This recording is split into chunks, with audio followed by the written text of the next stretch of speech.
It's my pleasure to introduce our next speaker. Dr. Soania Mathur is a family physician living outside Toronto who resigned from her clinical practice 12 years ago following her diagnosis of young-onset Parkinson's disease at the age of 28. Now she is a dedicated national and international speaker, writer, educator, and Parkinson's advocate. She serves as co-chair for the Patient Council of the Michael J. Fox Foundation for Parkinson's Research, and is also a member of the Michael J. Fox Executive Science Advisory Board.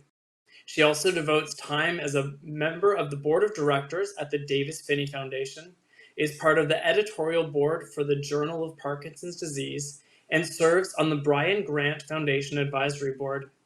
Recently, she co-founded PD Avengers, a global alliance of Parkinson's advocates, and she is the founder of Unshakable MD, which serves as a platform to educate and inspire those living with PD. Welcome, Dr. Mathur. Thank you for the privilege of speaking with you today. It's really a true pleasure. As mentioned in the intro, I'm a family doctor who's diagnosed with Parkinson's disease about 22 years ago at the ripe old age of 28. And after a decade and a few years, I retired from clinical medical practice and began a life of writing, speaking, patient education, working with a number of organizations.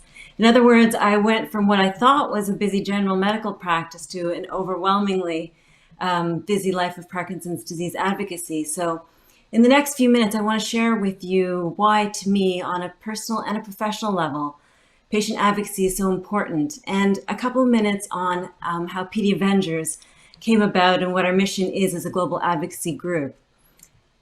First, how would you describe advocacy? Advocacy, by definition, is any activity by an individual or group that aims to influence decisions within political, economic, and social systems and institutions. And in the case of patient advocacy, we're talking about aims that are directed towards patient-centric goals. Now, that's the official definition. In reality, what we're talking about is making a difference for this, our Parkinson's community. So do I think of myself as an advocate? Well, 22 years since my diagnosis, I can safely say that much of my time is actually spent in patient advocacy, that serving the Parkinson's community in this way is truly my passion. But it wasn't always this way. I was diagnosed, as I said, around age 28, and I just completed my residency in family medicine and was expecting my first child actually at that time. And that's when I noticed a tremor in my right pinky finger. I went to see a friend or colleague of mine at the clinic I had just joined, and after a quick neuro examination, he said, "I think you have young onset Parkinson's disease." And unfortunately, that's also the time that our friendship ended, because I figured he was wrong, of course. I couldn't possibly have Parkinson's disease. But after a referral to one of our premier centers at Toronto Western Hospital, the movement disorder specialist, instead of exonerating me from that diagnosis, just confirmed it. So there was no denying it. And what should have been a joyful time in my life, as you can see, I have 3 beautiful children, a supportive husband and social circle. It was instead marred by this unwelcome diagnosis, this sort of unexpected trajectory that my life had taken. And I would say almost for the first decade of my illness, I spent that in denial, fear, anger, and secrecy. I sort of busied myself with busyness, immersed myself in life, home, family, work, just to avoid dealing with my diagnosis. And this is only one of millions of diagnosis stories. We all have our stories, and they're really as varied and unique as each of us. And for most of us, it does take time to shift our focus from our own diagnosis and experience to that of our community. And how does this shift in focus occur? Well, my friend and someone I looked up to a great deal while he was here with us is the founder of Cure Parkinson's Trust, Tom Isaacs, a mega advocate, I say, who described the journey, the psychological journey that many of us take from diagnosis to advocacy, from a time of despair to one of fulfillment. And he summarized this in what he called the advocacy pyramid. The journey, as I mentioned, begins with diagnosis. And the next one is shock, anger, and denial, a stage that I spent a lot of time in, unfortunately. The next is communication. And this is the stage where we just start to disclose to those around us, our family, our friends, our social connections, our occupational connections. And it's at this point in the journey that we begin to understand that a burden shared is actually problem halved. Communication in a way becomes therapeutic and hope starts to germinate. And this allows us to move forward to consolidation, education, and acceptance. And this is also a key stage in your journey with Parkinson's disease. It's a stage where you begin to accept who you are. And I'm talking about not logical acceptance, but more emotional acceptance, that you aren't necessarily the person you were in some ways, and undoubtedly life has changed for you. You begin to concentrate on that new you. And once you're able to accept this disease, your focus then starts to turn outwards towards others within the Parkinson's community. And these are the stages of engagement and participation. And your outlook on this disease becomes a wider issue, not just a personal one. You start to engage with others, listen to their personal stories, recognize that you're able to support others with your own experience. You become more engaged in the community. Perhaps this takes the form of joining a support group, working with a specific Parkinson's organization like Parkinson Canada, or taking an interest in a particular aspect of Parkinson's advocacy, such as clinical trials. But however you choose to participate, as my friend Tom said, and I like this phrase, he says, you go from being needy to being needed. And this is a time when you begin to recognize that the quality of life for yourself and those in your community is really our primary goal. And this is the stage of advocacy. You begin to devote much of your time to the business of Parkinson's. It becomes your focus, your passion. Your goals are to help your community in the search for better treatments and a cure, and other stakeholders, as well as other Parkinson's people, are seeking your input. And this stage of advocacy is a time of influence where your input can actually impact patient care and policy through involvement with pharmaceutical companies, patient organizations, or scientific-led initiatives. But it doesn't even have to be that intense. It's just about making a difference on a broader level or within your local community, raising awareness, raising funds, promoting clinical research. These are all advocacy. This is all advocacy. So it's your insight, your urgency, passion, focus, empathy, and participation. They all lead to tangible results and empower those around you. And hopefully, by uniting advocates, we ultimately reach the top of that pyramid, and that is the ultimate goal, which is a cure.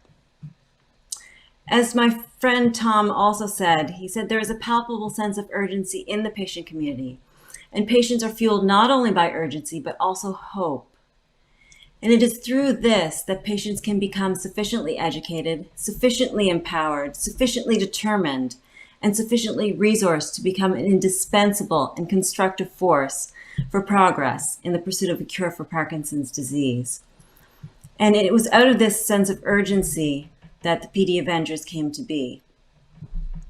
So how did this all start? Well, it came about innocently enough. A fellow advocate from Vancouver, who some of you may know, Larry Gifford, brought myself and our friend Tim Haig, another Canadian, together for a book club of sorts. And we were all sort of inspired by reading the book Ending Parkinson's Disease, which I'm sure some of you are familiar with. And that was written by Doctors Boss, Blom, Michael Oken, Ray Dorsey, and Todd Scherer. And at the end of this book are pages of calls to action. And as we discussed those calls to action, those issues that needed to be tackled, we began to ask, well, who's going to tackle the work that needed to be done? And we recognized there were lots of organizations doing tremendous work, but they were often doing it in silos. We realized that unlike other disease groups, if we left things as status quo, we weren't progressing fast enough. I mean, if you think about it, Parkinson's disease was discovered, or at least described, over 200 years ago. And then since then, humanity's put men on the moon, eradicated polio, changed HIV from a death sentence to a chronic illness, which is incredible, has mapped the human genome and discovered thousands of galaxies among the stars, and yet has really provided precious little beyond the one sort of gold standard 50-year-old drug for Parkinson's disease, not for lack of effort in the research community. And despite the unprecedented advances made in the areas of technology and medicine, Parkinson's disease really does remain a source of disability and poor quality of life for millions of people with Parkinson's around the world. And as a group, we were feeling tired of this. So we pulled together a larger group of founding members, including those in Canada, the US, and the UK, organized our mission into 3 pillars, which we'll talk about in a moment, And the PD Avengers, which was a name that sort of began more tongue-in-cheek, but ended up sticking, came into being in July of last year. So what makes the Parkinson's or the PD Avengers unique? First of all, we're patient-led, and taking lessons from other disease advocacy efforts, we believe it's time to organize ourselves and take action. When you look at those disease states like HIV that have made such leaps and bounds in their progress, the intensity of their campaigns has really been patient-led. At PD Avengers, we don't fundraise. We're not asking our members or supporters for any money. We're not going after any piece of the pie. We just hope to increase the size of the pie to make everybody's piece a bit larger. And we're not here to reinvent the wheel. We're here to amplify campaigns. We're here to work and on the campaigns of our organizational partners and expand their reach, amplifying their messaging through the power of numbers. We want to unify the global PD community. We want to unify the organizational community. I mentioned before the good work that is being done, but often in silos, with duplication that really is resulting in a waste of efforts and resources, and most importantly, time. Time that we as a community don't really want to waste, of course. We believe in the power of collaboration, and we are already seeing positive outcomes or results that can come from that collaboration in just a short period of time. We also want to unify the global patient community. Part of unifying the patient community includes addressing the needs and learning about those in the sort of forgotten areas of the world, those that extend beyond our sort of North American borders, addressing and trying to improve the needs of our communities in places like Romania, Uganda, Cameroon, places where I will tell you from what I've learned over the past year, very basic needs, such as access to any medical care or basic medication like dopamine replacement just aren't there.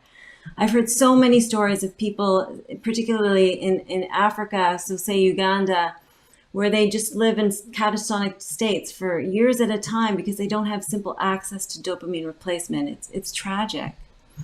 So what we did is we divided our mission into three basic pillars. The first is wellness, the second is advocacy, the third is research. Wellness is basically, we believe that everyone, regardless of where they live, deserves access to care, as I mentioned. We believe that all people of the world with Parkinson's disease need to have access to proper medications, treatments, information, because education is a huge part of this, and support. We aim to navigate and address the stigma and the lack of humane care within some communities, and really across the globe, which leads to the unbearable suffering for many. Advocacy, we are stronger together. There's no doubt about that. And we hope to unite a global group of actively engaged advocates to power forward unified campaigns to raise our awareness for our mission. And that mission is to end Parkinson's disease. And then research. We need to support our hardworking research community. We aim to improve meaningful patient input at every step of therapeutic development, which we believe will accelerate the development of treatments directed towards the most important and urgent patient needs and ultimately a cure. From conception, which takes into account patient needs, or the direction of research to clinical trial development and the dissemination of those results and progress, patient input and the patient voice in every aspect of therapeutic development is really vital. Another important tenet for the PD Avengers is think global, act local. And it is important to do whatever we can to unite on a global level, but to act locally, customizing our approach and working closely with the appropriate groups on the ground, so to speak, to support efforts that are compatible with our mission that address those three pillars. And although our tactics and specific projects may change, our objectives remain the same and are compatible with our mission statement. So as of now, we have over 3,500 PD Avengers across 70 countries and territories. So the news is spread of what we can offer. And we also have partnered with, including Parkinson Canada, over 56, that number is higher now, can't remember what it is in recent days, but well over 46 partners, international organizations that believe in our messaging and what we're doing. There are a number of working groups. Just to give you an example of collaboration, we have a paraquat working group, which is basically trying to ban the use of paraquat, which is a pesticide that has been linked to Parkinson's disease. We have a working group on women in Parkinson's disease because the research is not really there, and the care and management of women with Parkinson's disease across all stages of the reproductive cycle is really lacking. We have another a working group on equity for medication, trying to establish a ongoing stream of basic medications to places that need it, where it's just not available.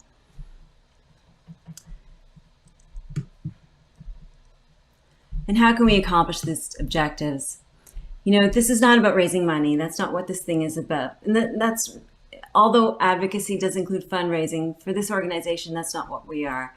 We only ask for your voice, your support, your involvement to whatever degree you're comfortable with. So if you're a patient, a care partner, a clinician, an allied health professional, a researcher involved with pharma, we need your support. And you can visit pdavengers.com to sign up, support our efforts, and learn more about this endeavor. But in whatever way you can become involved with advocacy, this is sort of an easy way to unite our voices. But in whatever way you can do that in your own community, supporting campaigns that align with your vision, amplifying our voices in organizations like PD Avengers, focusing each of our efforts into a powerful force for change, we really can end Parkinson's disease. So thank you very much.